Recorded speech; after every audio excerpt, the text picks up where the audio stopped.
"Where is Mommy?" asked a small, trembling girl to the Officer Brown, who were just patrolling nearby. What was supposed to be a mere lost child case dragged him into such a darkness, horrifying than he could ever imagine. Everyone was shocked by the truth. Before we continue to the story, drop a comment to tell us where you're watching from. Officer Sean Brown had faced his share of surprises in his 3 years on the force, but nothing like this. That morning had begun like any other, routine patrols, quiet streets, until now. His partner, Officer Stephanie, sat waiting in the cruiser, having seen it all unfold. Without hesitation, she slid out and joined Brown and the little girl, her voice steady but urgent. "I'll scout the area," Stephanie said, scanning the surrounding streets. She couldn't have come far. Maybe her parents are still nearby. The girl's wide eyes darted between them, lost but unharmed. Brown crouched beside her, his mind racing. This wasn't just another call, it was the start of something he couldn't yet name.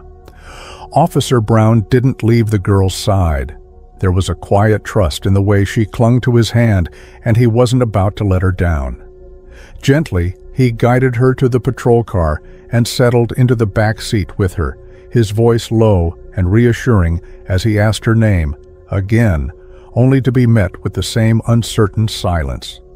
He snapped a photo and sent it out to every unit in the vicinity.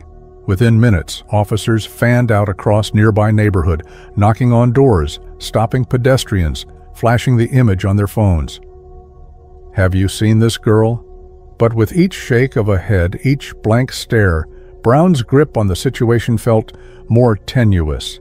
She had appeared out of nowhere, and if no one recognized her, where did she come from? Their search finally yielded a lead, but it was far from reassuring. An elderly woman answered the door, her sharp eyes narrowing at the photo on Stephanie's phone. For a moment, she hesitated. Then, with a dismissive wave of her hand, she muttered, "Her? That's nobody's child. No parents or guardians?" Stephanie stiffened. "Pardon?" The woman's face darkened as if she'd said too much. "I don't know anything," she snapped, her voice fraying at the edges. "Ma'am, if you have any information—" "I said I don't know." The woman's hands trembled as she shoved the door shut, the slam echoing down the empty street. Stephanie exchanged a glance with Brown. Whatever this was, it went deeper than a lost child. Someone was hiding something, and fear had just slammed the door in their faces. Stephanie clenched her jaw as the door slammed shut. The woman knew something, that much was obvious. But forcing the truth out of her would take more than just questions, a search warrant, maybe even an arrest. For now, though, they had hit a wall. If she really was an orphan, where had she come from? Street kids didn't just appear out of thin air, clean and unharmed. Someone had been looking after her. But who? And why had she ended up alone? Stephanie returned to the cruiser, where Brown sat with the girl in the back seat. The child hadn't spoken a word, her small hands folded neatly in her lap, as if waiting for instructions. "We need to bring her in," Stephanie said under her breath, sliding into the driver's seat. "Someone out there knows who she is." As they pulled away from the curb, Brown stared out the window, his mind racing. "We'll put out a city-wide alert," he said. "Flood the news, social media, a missing child." Stephanie tightened her grip on the wheel.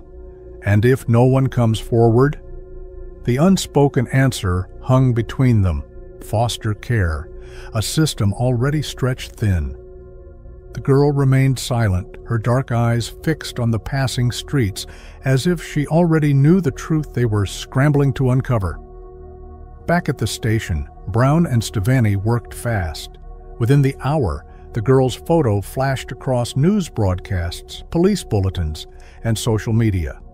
Then they started pulling through every number on the call log. The girl, meanwhile, sat quietly in the corner of the bullpen, clutching a paper cup of juice. She hadn't spoken. She hadn't even cried.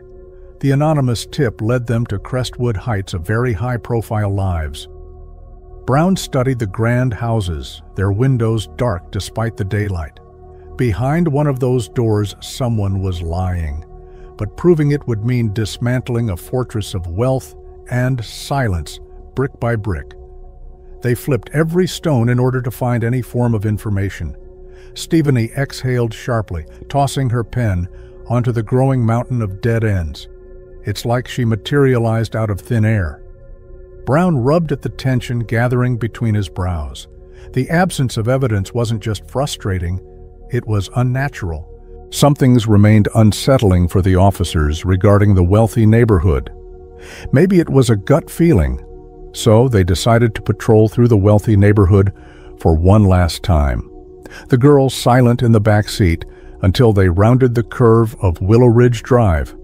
A sharp gasp came out of the girl's mouth as if something horror was in front of a big white mansion. Brown's eyes flicked to the rearview mirror just as the girl stiffened, her small frame pressing into the seat. Her gaze locked onto the iron gates of a sprawling, huge mansion, her fingers curled into tight little fists. Stephanie didn't miss it either. "I guess she recognizes this place," she murmured. No hesitation this time. They pulled into the sweeping driveway. They approached the door. It swung open before they could knock, revealing a man. His smile as smooth as the bourbon. "Officers," he said, concern etching his brow. "What can I do for you?" Stephanie held up the photo. "We're trying to identify this child. She had a strong reaction to your home." Voss barely glanced at it. "A shame, but no, I've never seen her." A practiced shrug. "Children get confused so easily, don't they?" Behind them, the patrol car's door stood ajar. Through the gap, the girl stared at the man, not with confusion, but with something sharper, something like fear. And Brown knew, with sudden certainty, the man was lying. As Sean Brown and Stephanie pressed further, their questions laced with practiced ease, an unshakable suspicion took root. Under the pretense of routine inquiries, they requested a tour of the opulent mansion, their eyes sharp, their observations keen. The girl trailed behind them, her silence heavy, her posture taut with unspoken tension. Every fleeting glance she stole at the lavish surroundings, every subtle shift in her demeanor whispered of secrets buried beneath the gilded surface. When they finally stepped outside, the crisp air did little to dispel the unease clinging to them. The owner's smooth, calculated denials, paired with the girl's wordless but palpable dread, left them with more shadows than answers. The pieces of this puzzle refused to align, each one jagged, warped, daring them to look deeper. Back at their desks, the officers meticulously pieced together the mansion owner's shadowy life, combing through financial records and past dealings. Suspicious transactions surfaced, large sums shifting in erratic patterns, their origins murky, their destinations tied to enigmatic figures within the city's elite. The trail sketched the portrait of a man who danced along the edge of the law, always careful not to cross it. Yet for all their digging, they found nothing concrete tying him to the missing girl. Frustrated but undeterred, Sean Brown and Stephanie shifted tactics. Under the cover of routine patrols and unmarked cars, they set up discreet surveillance on the mansion and its elusive owner. If the paper trail had gone cold, perhaps patience and watchful eyes would uncover what the numbers had hidden. With grim resolve, they returned to the mansion, their strides measured but purposeful. The air inside was thick with unspoken tension as the officers pressed the owner with razor-sharp questions, watching as his carefully constructed composure began to fracture, his practiced smiles tightening into brittle defenses. Then, in a moment that stilled the room, the girl who had stood silently beside Sean Brown, her presence almost ghostly, suddenly trembled. A quiet gasp escaped from her mouth, and then, in a voice barely above a whisper, she spoke, "Uncle Scary." The words were fragile, yet they carried the weight of a terrible truth. And just like that, everything changed. A stunned silence followed the girl's words. Then chaos erupted into motion.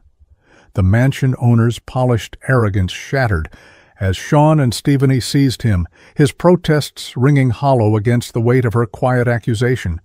As they dragged him from his gilded halls, the truth hung thick in the air. This was no longer just an investigation.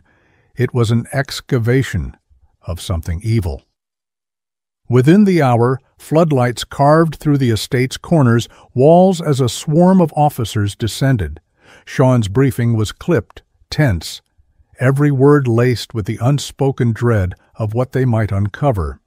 The mansion, with polished floors and vaulted ceilings, no longer felt like a home.